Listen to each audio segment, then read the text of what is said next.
everybody. How's it going? How's everybody been doing? We're still All right. great. Surviving. Honestly, we were talking about this in a chat earlier, but like, honestly, it has been kind of a landmark year for all three of us, in no small part because, for at least me and Kennedy, this was the year that the world became disability accessible in ways that it had not been before, right? So, for example, I am frequently stuck in my bed because my life hurts. Just existing hurts for me. And up until recently, the world was not really structured for you to be able to do things from home or from your bed. But now that everything's like moving digitally, actually, I can like be equally productive as a non-disabled person in a lot of ways. And that's been really good for me. And I've actually really optimized on it. And I've used this year to do some really cool things. For example, this whole deal right here. So it's like kind of paradoxical, really, because for most people, and just generally speaking, this is among the worst years in living memory. But for specifically me and for Kennedy and for you too, Brandyn, although for slightly different reasons, like doing better than I have for a very long time, actually. Yeah, it's funny. Like, I don't want people to have to live like a chronically ill person such as myself does, because it's not pleasant, and I don't wish that for anyone. But it is interesting to see how a lot of these things that we've been told were not possible are actually really just, we could just do it.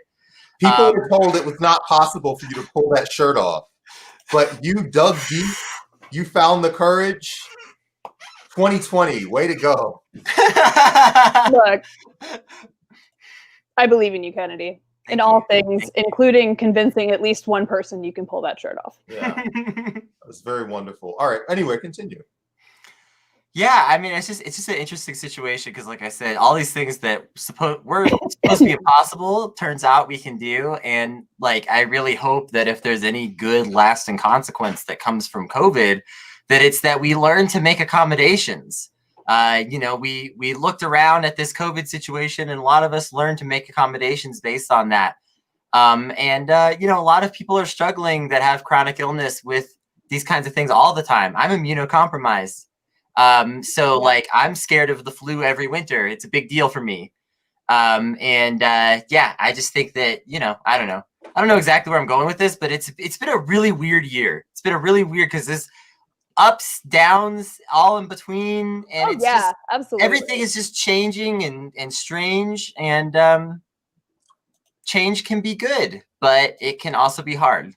Yeah. Well, and I mean, I think that's like, you know, if we refer back to my favorite thing to do, which is Hegel, like it can be both. It can be both one of the worst years in human history and also like have created systems that can be used for good in the long term, you know, and at our best as a species, those kinds of adaptations are what allow us to be more inclusive of each other and to be, you know, more productive as a society, right? And they rarely arise because somebody just felt like being generous. You know, these things always kind of have to be forced by something for change to happen, I think. I think a lot of the changes when it comes to accessibility are changes that we were arguing about before they became a necessity. Even in leftist spaces, I can definitely think of people who didn't want to do Zoom in calls to meetings because they were like, well, you know, what if someone's going to dunk on us and get recordings? And unfortunately, like a lot of the interactions, a lot of the guts of DSA are run by like 20-year-olds that are afraid of like being bullied. So now that was no longer an option, we've had it for a year, and the people who said nothing bad would happen and it wasn't a big deal were basically right, aside from like maybe like a rough 3 weeks of Zoom bombings and that being part of the lexicon. Yeah, it turned out pretty favorable to the ability to organize and bring people in. And some of the, in fact, most of the meetings that you're having now on places like Zoom, easily getting more, you know, human buy-in and easily getting more viewership just because it's more accessible. Accessibility is accessible for everyone, weirdly enough. Yeah. Yeah, So I've before, been organizing for a long time, and I just want to tell you, getting people to meetings can be really hard sometimes. Getting people to actually like show up and do a thing can be a huge challenge. And it turns out getting people to show up to a Zoom call still can be challenging, but it's much easier. It's a lot. It's like leagues easier. Yeah. So before we lose too many more people, we should probably tell them what we're going to be talking about today, because it's not just our feelings.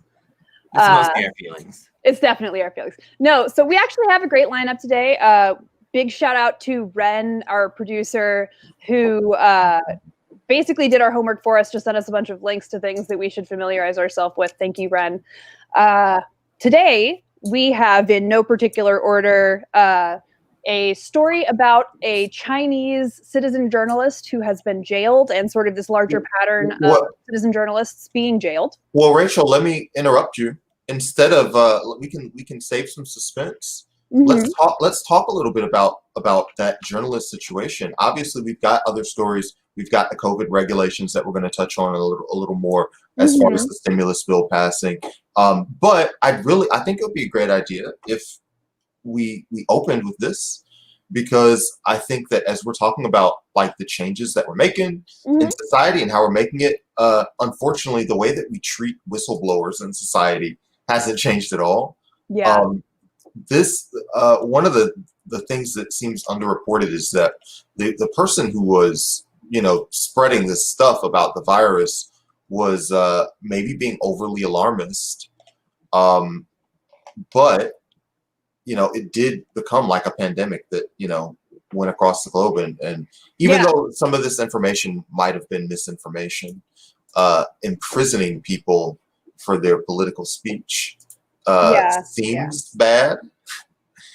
Also, it seems like being overly harsh on misinfo in regards to something like this is like a bit much, because this journalist did not know what he was dealing with, and I hope I don't mispronounce his name too badly, but Zhang Zan, he was just doing his Kennedy, best.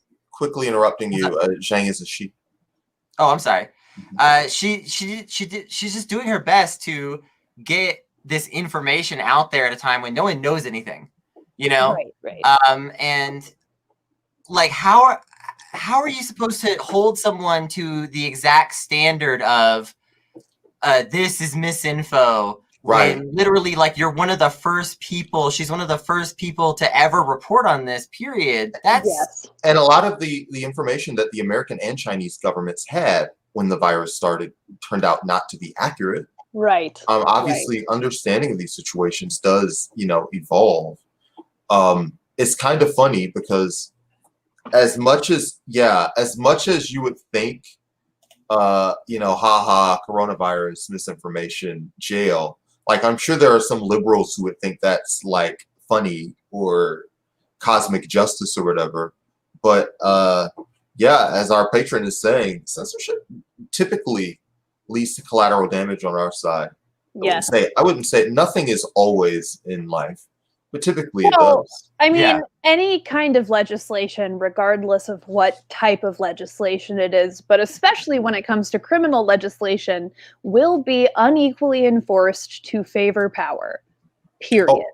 And actually, that's a good way for me to bring up a thing that I observed about this story. Jean was not necessarily jailed for strictly documenting what was happening, but for being critical of the government while she was doing it. Right. Because she was saying, like, you aren't doing enough, you aren't handling this well enough, and this like gratitude campaign that you're putting all of us through is condescending and sick. Right. And when you say something like that in China about, the government in China, you get arrested. Like, that's just what happens. If you are overly critical of government figures in, the People's Republic of China, the state thereof, right? Like, you go to jail. That's just how it works. So when it comes to censorship, the government, whether it's in China or the United States, right, it always starts with similar rationale. And it always starts with like a foreign invader, or if it's not that, then it's a terrorist. And if you can't find a terrorist, then it's like pedophile. and then you just go murderer, drug dealer, and then it's everybody. And that Yeah. slope, Yeah. that slope that is rhetorically used when it comes to like erosion of liberties, or picking people up, or even just leveraging private resources to shut down people, or using extrajudicial methods and exploiting international treaties and stuff like that. Any of those methods, they all have that same slippery slope. Absolutely. Well, and I mean, I don't think that we're particularly innocent of like criminalizing or incarcerating whistleblowers in the United States. No, I can think of like 5 people offhand, actually. Yeah. So, we are, equally victimized by this kind of behavior by our own state. I don't want to make it seem like I'm just like doing xenophobia here, but it's I think it illuminates something about power itself, I think that there's a convenient aspect to the fact that, it's the journalist who's critical of the government that goes to jail. It's and often it's the same thing with whistleblowers, right? It's the whistleblowers who are critical of the government are the ones who get in serious trouble. If you whistleblow in such a way that you don't actually implicate anyone too much, then actually sometimes you kind of get a pass. Yeah. And I think it's interesting because like certainly there were other journalists in China that were early breakers of the story. Why is this the only one being like targeted in this specific extreme way? She's not the only one. Of course. Yeah, but like why? But why are there a few journalists in particular that are kind of being singled out in this way? Oh, it just so happens that they're all the ones that criticize the government in the process. Yeah. Right. These, and they're not like explicitly, well, I think she was, that's kind of what makes her case stand out, is that she was explicitly arrested for like besmirching the leadership. But most of the time when people get arrested for these things, it's for like, I think the actual name of the infraction is like picking fights and sowing disorder. Yes, something like that. Like it's the idea is you're like, it's kind of similar to like disturbing the peace, but instead of having to be out in a public space and loud about it, you're just sort of doing it in the abstract. Right. Kind of how it seems to me. Yeah, this is one of those interesting free speech things, because I feel like a lot of people who are like, yes, free speech, whether they're crazy right-wing free speechers or they're just more like liberal, like we should have free speech, we can't have censorship of the type that includes, and then they'll start listing things that aren't censorship but are rather people being deplatformed, which are not the same thing. Right. Like whenever you have those kinds of debates about what's censorship, what's free speech, blah, blah, blah, no one in this country seems to hardly know about fighting words. And that is the actual legal term, by the way. It is fighting words. Yeah, right. I don't think there's the apostrophe at the end. There's probably a G, but I'm not going to say that because that's weird. There's a whole class of special language designation that just means if you're making too much trouble, we can jail you for your speech. Well, and I mean, I don't think that all of it is necessarily wrong, right? Like we have agreed collectively as a society, if you walk into a theater and you yell fire and people get killed, you have committed a crime, right? We agreed on these things. So we absolutely agree that some speech actually is so wrong and so inappropriate that like it's criminal. The question is not whether that kind of speech exists. The question is where we draw the line as a society and how we apply the legislation we create around that. Well, I got a couple good questions. Well, you've mentioned xenophobia as a specter here, and you are right that we are not immune from our own free speech issues. And our own punishment of whistleblowers. So this current, media frenzy, do you feel like it's apt? Do you feel like there's too much, too little, not enough? With regards to the amount of attention? Just the amount of attention. Yeah, does this case deserve the attention that it is receiving? I think this case would be getting a lot less attention if it didn't, one, benefit Donald Trump's weird racist, it's the China virus thing. And two, if it didn't sort of take attention away from our power's guilt and complicity here. I think that it can be both. I think it is both. I think that it is both atrocious that people are being imprisoned for, and it was, to quote it exactly, picking quarrels and provoking trouble by criticizing the government when people are dying, right? I think that is atrocious. I also think a lot of the people who were really, really fixing on this story are doing it for very cynical and ultimately racist, xenophobic, and nationalistic reasons. I mean, this does get the clicks if you can talk about the invader from beyond the stars and all that other stuff. Yes. Well, I mean, people find that kind of stuff fascinating, right? Like the other is the ultimate mystery. Yeah. I think we've just got like the typical issue here where whenever, we just always report on stuff in America in this way where it's like, oh, wow, look at this horrible stuff. But we don't, like, this should be comparing things to like, similar like whistleblowers over here that have been suppressed. You know what I mean? Like, I feel like there's often this, I don't think it's bad to report on this stuff or talk about it or criticize governments that we think are wrong. But I think that there's often this like, sort of like, wow, look at how bad the Chinese government is. It's totally different from our government. There's no similarities. We have a perfect government and theirs is bad. Like that slant to this reporting that you get all the time is really damaging. And I do think that that is a huge problem. And so, would this be getting exactly the same attention? No. If I'm just going to say this. There probably is an American journalist that's been jailed for something regarding COVID and we don't even know it. I'm just going to say it. Wow. Yeah, Like given the number of journalists that have been jailed this year, in Yeah. particular, there could easily be an American journalist who was jailed for something similar to this and we don't even know about it. And especially, we might not hear about it because maybe they were only jailed for like 60 days instead of like 6 years. Right. And a lot of times when shit like that happens, people will kind of write it off. Like if you go to court and the court rules against you, but they're like, oh, we're sentencing you to 30 days in jail, people will kind of be like, that's fine, even if they know that you were innocent. That's not fine. That's still like time that people spend in these like institutions of suffering. And like any time spent in these institutions is damaging to a person's long-term mental well-being, even if it's brief, even if it's like a day. So like, it's not fine, just for the record. But anyway, like I just want to say, like, it wouldn't surprise me at all to learn that some American journalist has gotten in trouble for some aspect of COVID whistleblowing and we don't even know about it, but we're going to hear all about this. Yeah. Well, I mean, even just going back as recently as Reality Winner, right? Like, we are not innocent here. And I mean, I say we, I honestly at this point take zero responsibility for the actions of the United States government because they clearly don't have any interest in representing me anyway. But if we talk about our own culture in the United States, right, like we need to also direct our look or our lens inwards. And I mean, again, Reality Winner is a great example of somebody who is like currently imprisoned. Also, I know during the uprising over the summer, there were a lot of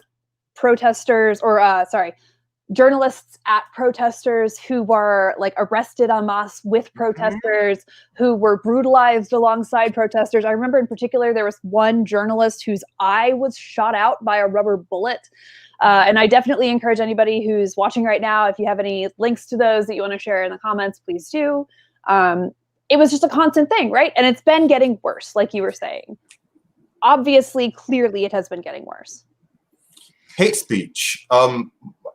If someone were to watch this and say, do you think that it's moral for a government to deprive someone of their freedom for hate speech? And this is the same. What would you tell that person? I think that freedom of speech is this issue that people forget that there's like a context, that there's a set and setting to the way that freedom of speech works. If you want to sit around in your house with your buddies, drinking beer and saying the most disgusting things about people in the universe, that is your right. Yeah. That is your right. I do not want the government to come into your house and bust you for that. It's horrible that people are like that, but whatever. Ultimately, like, that's not like a punishable thing. But again, it's all about set and setting. You take that same conversation public and it's not the same thing. I think that's where a lot of these like right wingers get kind of confused. They've sort of forgotten that like once you take things outside of your personal spaces, you no longer have total control. You no longer are in charge. You're not allowed to just say that these are the way things are because these are the way things are where you live or in your house or whatever. It just seems like there's definitely like an issue of just like people just wanting to insist that the rules that apply to you being able to just say some awful shit in your home or on your private Discord server, they want that to apply to like much more public spaces. And that's not how these things work. That's not how, Yeah. that's not how anything, and everybody knows this deep down.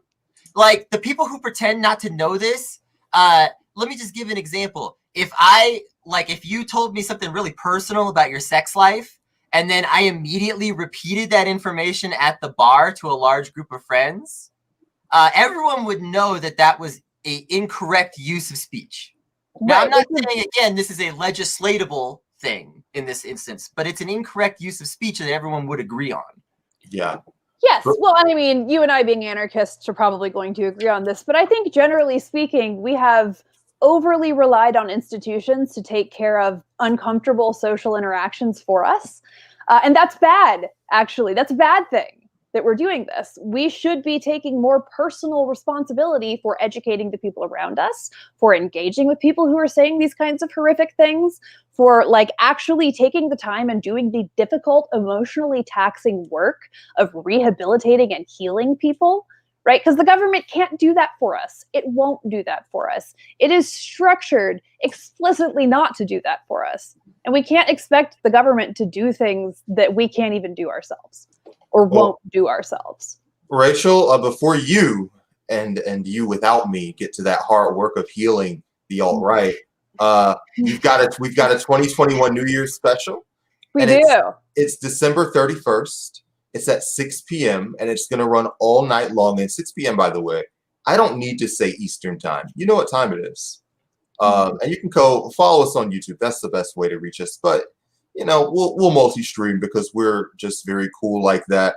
And we've got lots of good guests, the usuals and many incredible surprises. Absolutely. I know we're definitely going to have an appearance from Street Fight, who we love, friends of the show. Yeah. We're definitely going to have Aaron from Trillbillies and possibly even the rest of them, depending on whether our schedules work out. Yeah. They're doing their own thing, so we're trying to figure out how we can do both at the same time, kind of. Yeah. We've reached out to Dumb Pod, who's definitely going to be coming on, and a few others. Psychic Dolphin Garage. Of course. So it's going to be a big party. We're going to be doing a lot of cool, sort of more educational stuff in the early evening, and then we're going to get more serious about partying later on.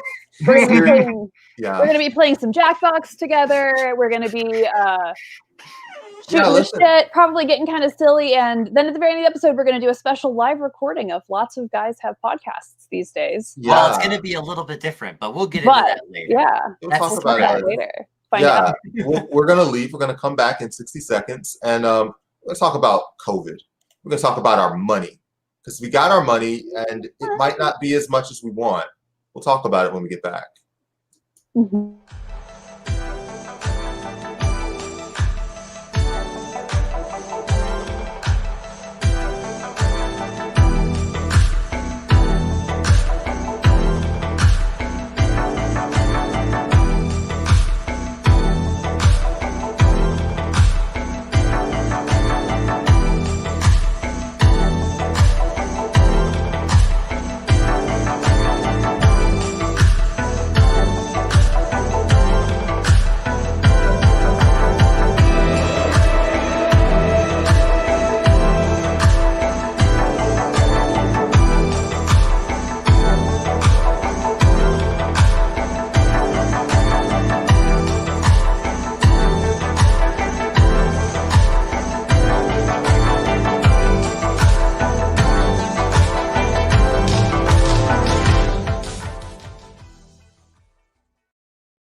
You know what kind of healing I can do?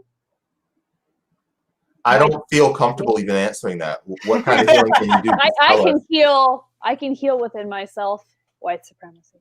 Wow. This is a really, no, this actually is not even true, right? You absolutely, as a white person, can't just fix yourself and stop being racist. You do have to involve like people of color in this process to give you like actual truthful feedback. But it is, a really totally graceful and elegant transition to talk about, what was her name? Which of the Baldwins? Baldwin. Oh, Hilaria. Yeah. Hilaria. Don't call her that. Call her Hillary. She said either. She said either is fine. Okay. In the Instagram apology. Yeah, that's great. Well. So, okay. I don't know anything about this except for that you brought it up right before the show and I was befuddled. So, so listen. So anytime there's a possible inclusion in the blackface cinematic universe, we here at nsfwonks have to get involved and start, whipping out the microscopes, poring over all the details, and deciding, whether or not this offense was terrible, how egregious it was, etc. Will this particular, racist be added to the blackface cinematic universe canon, or will they be sort of like a spin-off series? I understand. Is Hillary in the extended universe? We don't know yet. So Hillary Baldwin is Alec Baldwin's wife. This is some very silly shit, by the way. If y'all are here for serious stuff, just wait like 5 more minutes. But Hillary Baldwin is Alec Baldwin's wife. And if you were to Google her right now, you would probably find that most things, such as like Wikipedia, say that she is from Mallorca, Spain. And that that is her heritage, more or less. You can also, if you look around out there, find clips of her doing a relatively thick Spanish accent and even at times pretending not to know the English words for things. Oh, no. And things of that nature. Okay. It turns out that Hillary Baldwin and her family, she was born in Boston, Massachusetts. Her family some of them live in Spain. But she has no particularly credible or legitimate Spanish heritage. And she herself said something that you only say once you're really damning yourself and you just know that you're in the hole anyway, which is that my ancestry is many, many things. So you know what that means, which is that she's just white. I didn't know. I didn't know that she had dropped the A-bomb.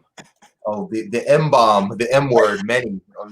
I'm from every place. No one ever says that except for a white person who is in trouble for cultural appropriation. Think about it, if you go far back enough, we're all from Africa.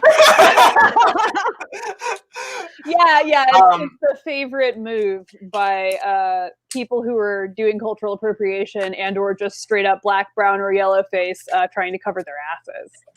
Yes. Yeah. So all of this came to light because of just like a dumb Instagram feud that she was having with like Amy Schumer. And people noted that Hillary's videos of herself, she sounded really white American, which, is fine, but for the last 20 years, roughly, of her, not quite 20, still like 35 or something anyway. For the last 15 or so years of her media career, she's had a Spanish accent that was, like I said, thick to the point of she pretended she didn't know what words were and stuff. And now people are coming out of the woodwork to say that, she basically grew up in Boston. Sure, she spent a little time in Spain here and there. But people who knew her, she was just Hillary Thomas, that was her last name originally, who grew up in Boston, just a regular white rich kid. Rachel, we talked earlier about New England families, didn't we? But anyway, we talk about them a lot because they're bad. Listen. The thing about this entire thing is how appropriative is it? Now, maybe my opinion would change when I hear the amount of ham that's undoubtedly going into her accent. Well, yeah, is she doing a Spanish accent or is she running around calling people ese? How bad is this? Yeah, I think part of the ruling here, we have to really hear it and feel it in our spirit. But I'm going to let my mind talk on this one, which is Spanish people aren't people of color. Spain is not, a victim of colonization, not according to any book that I have read. Right. And so if someone does an accent in in a Spanish accent that is white on white violence and it is not our concern, we do not care about it. It's no big deal. It's just something weird that's happening on Twitter today. Yeah. I agree to a large extent. I will say, though, I think that there is the potential for this to be damaging to other groups of people that are more marginalized. Sure. So I think that it's a very borderline case, because I agree with you on a lot of levels, and especially I will say I live in New Mexico. I know a few of our viewers live in New Mexico as well. Yeah. Y'all know about Spanish versus indigenous stuff and how racist the Spanish people have been, who especially really retain that Spanish heritage the most and trace themselves back to the conquistadors. No one normal does that. No one healthy does that. If you trace your lineage back to conquistadors, you're probably not a good person. And yeah, so you're probably also not good at being a person. You're probably really weird. Very weird. But yes, I think it's complicated, because I do agree with you to a large extent, but I also think that anytime you do a parody Latino type thing where you're pretending to be of a culture that you're not, even if it is appropriating the whitest of that side of culture, you still have the potential to damage, like I say, people that are already heavily marginalized. So I think that there is a certain amount of maybe she needs to be held slightly accountable. And I will play this video, and let's hear it. Let's decide. This will help everyone maybe make up their mind, or not. Who knows? Let's see. We have very few ingredients. We have tomatoes. We have how do you say it? Cucumbers. We have red pepper. We have, of course, the. That's not a Spanish accent, first of all. Yeah. That's not an accent from Spain, first of all. The fact that people fell for that accent. We're talking about Inigo Montoya, which is a very different accent from the thing she was just doing, which is very clearly a Western Hemisphere Spanish accent. Okay, so that's really bad.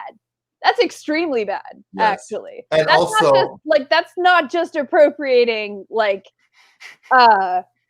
Spanish culture. That's that's indigenous culture that she's ripping off there. But also that's real bad. The thing where she's so into the character that she's gotta I just don't know English anymore. My well, I'll tell you, cucumber. What a dope, at bare minimum. Yeah, right. I wonder if what actually happened is she was trying to remember how to say cucumber in Spanish and just pretended she didn't know it in English because she panicked. Ooh, that's a good conspiracy. Rachel, this is why we have you on. I'm so good at conspiracy theories. No, okay, so on the other hand, as an ethnically ambiguous person, I do kind of relate to. You are roughly as ethnically ambiguous as Abby Shapiro. Yeah, literally. I mean, I'm white, right? But I also am Jewish enough that I get harassed and I get anti-Semitism. And some of y'all have seen this stuff in the comment section where people talk about Abby Shapiro in particular, and say really overtly anti-Semitic things to me, but not to Kennedy, who's also Jewish, which I think is important to sort of acknowledge, right? There is a degree to which being Jewish is an ethnicity that is identifiable and you can be clocked, right? And in the Jewish community, we have this ongoing debate about this, which I am firmly on the right side of history here. And I think that I'm frickin' white, right? I think I'm white. I think Jared Kushner is white. I think Ivanka Trump is white. I think that actually race and ethnicity are two different things and they don't actually operate in the same place. But there is a group of Jewish people who I think are frustrated and angry because they feel like their needs have been forgotten, because they feel like in this sort of larger racial discourse, anti-Semitism has been forgotten and other kinds of identity-based bigotry have been forgotten. And I can, at the very least, I can see where they're coming from. But at the end of the day, I mean, if you can see where they're coming from, then congratulations. We'll put you to work on that reclamation project. Right. No, like I can see where they're coming from, because the truth of it is there are a lot of people who are super anti-Semitic within the left. There are definitely a lot of people like who are super anti-Semitic just everywhere all of the time. Like if you do like a quick Google search for like any given sort of Hebrew word, you're just as likely to hear some weird like Christian bookstore explanation of it that's peppered with unnecessary references to Jesus as you are to find like an actual reliable like Shabbat type source, Okay. and that's bad, actually. And the things that have happened to Jewish people are bad, actually. We do have intergenerational trauma. Those things are all real. They suck. At the end of the day, a cop's not going to shoot me in the back just for existing. And that's a big and important difference. Yeah. Right? You have to actually know what Jewish people look like and a lot about Jewish people generally to even be able to clock us. You already have to be either Jewish or very far down the anti-Semitism rabbit hole to be able to clock a Jew. Even still, like most modern fascists, like they just wait for you to say that you're Jewish. You know what I mean? Like they don't even try to do it based on appearance anymore. They just look for the people that are openly practicing Judaism and attack them. Yeah, absolutely. Absolutely. And I mean, like I actually was raised secularly because my family abandoned the faith after the Holocaust, which most of us died in. And that's the case for a lot of Jews. That's why there is sort of this idea of like a secular Jew or Jewish ethnicity independent of actual faith, because we are in this weird sort of gray area where we kind of have both. Yeah. But at the end of the day, like I said, I'm not going to get shot in the back by the cops just for walking down the street. Yeah. And that's not the case for everybody. Let's still talk about COVID relief when we come back, because I think that's a really good subject. I want to hit it. I want to see what you guys are going to do with your $600. We'll be back.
I want my money.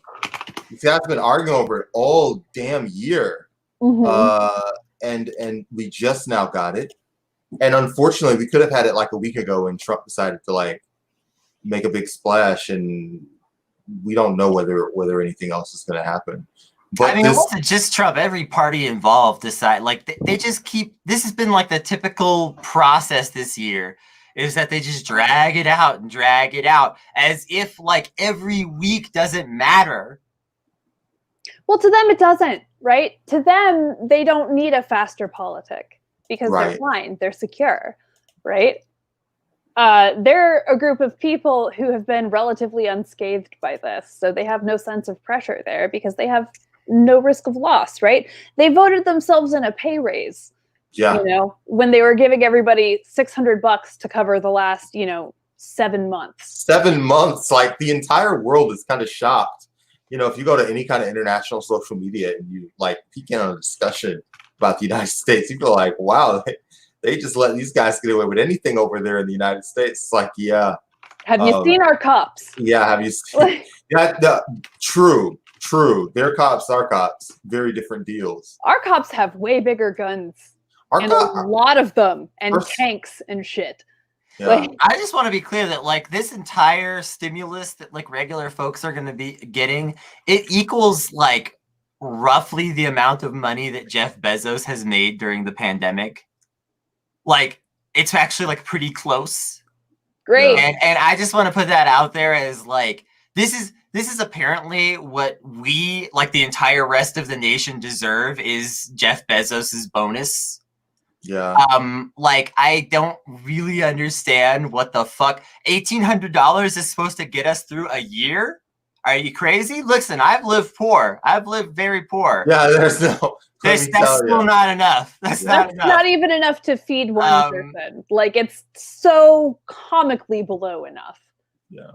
Even if you're just eating rice and beans, like, and nothing else, you know? Rice, beans, and hot sauce. Now, actually, hey, look, rice, beans, and hot sauce will last you longer than you think. No, that's what I'm saying. Like, when you talk about, like, the best, like, sort of value buy for nutrients and calories, right? Yeah. Even then, you're not going to make it a year on $1,800. No. Like, that's not enough. It's not doable. It's not enough. Like, you can just barely live on some of the cheapest cities on $1,200 a month. Like, if they had just sent the checks every month, you know, just kept sending that $1,200.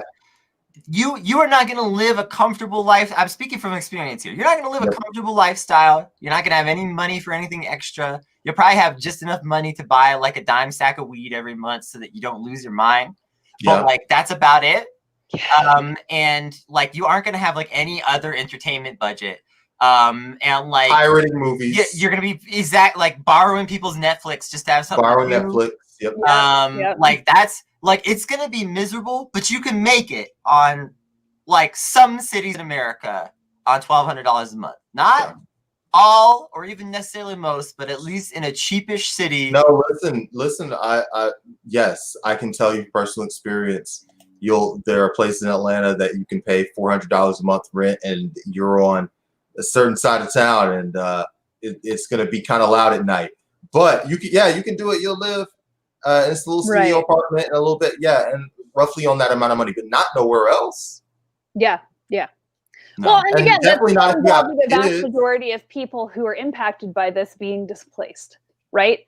And like, if we think gentrification is bad now, if we think that like these problems of the housing market, you know, being on the verge of collapse are bad now, let's give it a couple more months, because eventually they're going to have to make the decision as to whether they're actually going to evict everybody or whether they're going to just do the right thing and tell landlords to shut up and eat it, you know, to just deal with it.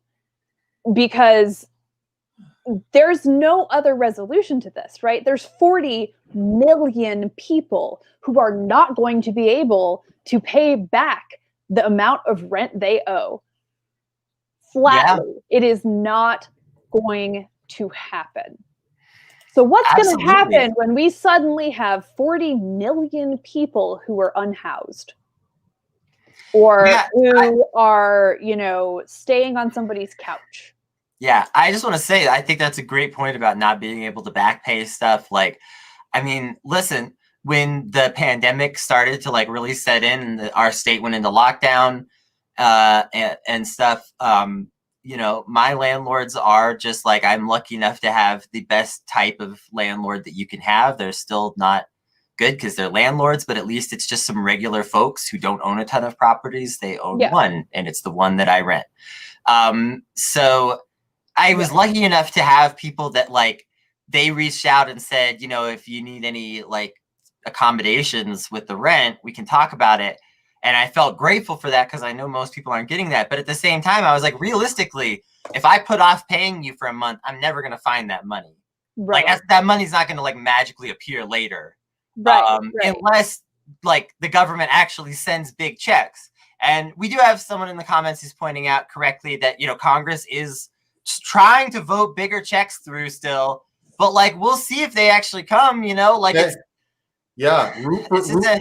root for those checks, because let me tell you, think of what percentage of our collective stimulus checks is probably going to go into this show. I was actually just thinking that, like, verbatim. I was like, all right, so I'll put a couple $100 into Wonks. We'll finally, like, buy out some stock for those shirts. So we won't have to do pre-orders next time. Some content, get it going. I'll buy myself, like, a mic or something. Yeah, right. But it's, like, that's the thing. Is, like, even, like, to the extent that, like, we managed to be relatively safe and comfortable with our rent, you know, which is really just barely. luck. Yeah. Yeah. And And I'll buy Barely. a Well, t-shirt. even just that, yeah. I mean, God knows, I've still been putting stuff on credit.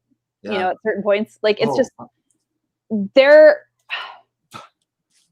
the lucky ones, and we're not doing great. Yeah. Right? That's the thing. It's like even when you look at the lucky ones, we're not doing great. Yeah. And this is like some feel-good news shit. These three podcasters managed not to die during COVID. Yeah. Our standards are low in this country. Uplifting news. Look, could you expect better standards in a country run by white dudes? God damn. Well, listen. So no. what are y'all gonna spend your COVID bucks on? Well, you know, your plan changes. It comes and goes depending on how much we're gonna get. My prediction is we're gonna get 600.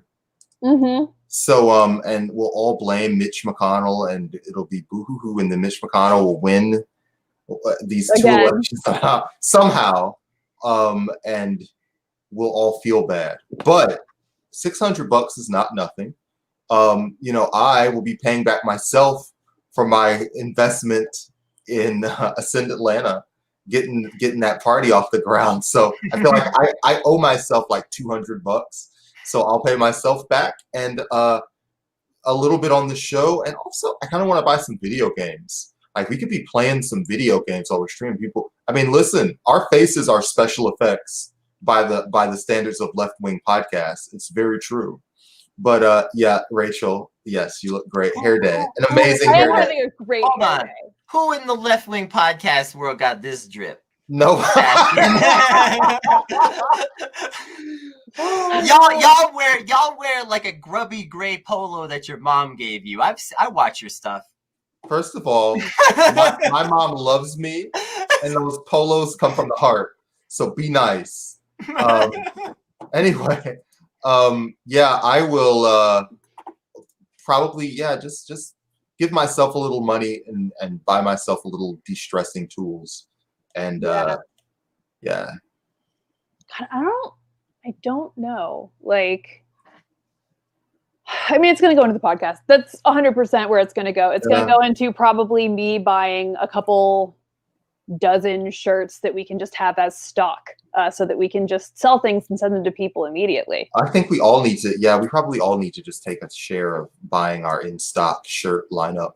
Mm-hmm. So that we can get these shirts. In fact, while we're here, we'll just say, hey, if you ordered shirts, they're coming. Yes, they are coming. Yes. They are coming. We had some stuff to work out with our vendor. We've gotten it worked out. They are getting printed. They will get to you soon. I will have an exact date for you very soon as well. Sorry, it took until after Christmas for us to ship these. We've never done this before. We're figuring it out as we go along. Let me tell you something. You know, you guys want to work with union vendors, and they work on union time. Let me tell you. Yeah. So listen, but it's working out. The shirts are coming together, and we've got a great New Year's show that's coming up. And I want to plug it one more time. Join us December 31st, 6 p.m. Aaron's going to be there. We're pretty sure the Trillbillies are going to be there. Nomiki might be there. Rebecca Parsons going to be there. Street Fight. Street Fight going to be there. Psychic Dolphin's going to dumb it off. Just all the good podcasts. And we'll make a bigger poster that'll have like a rock concert or whatever. But it's just going to be a good dank night. And we're actually making like good content for the New Year's special that's like you can share with your friends to inspire them and educate them and shit. We're going to make high quality educational content for New Year's. We're also going to make high quality comedy for the New Year's event. Like we're doing things that we've never done before on this show. Never. Never. We haven't done good content for this show since maybe like the first 12, definitely not since Rachel's been here. We've never done a good Rachel episode.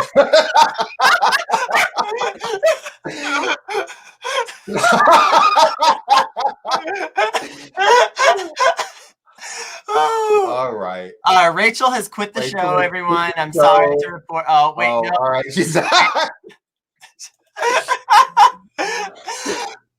But secret guests, all that good stuff. So yes, we're very excited, and our friend Rara is been working on this project for like a freaking couple months.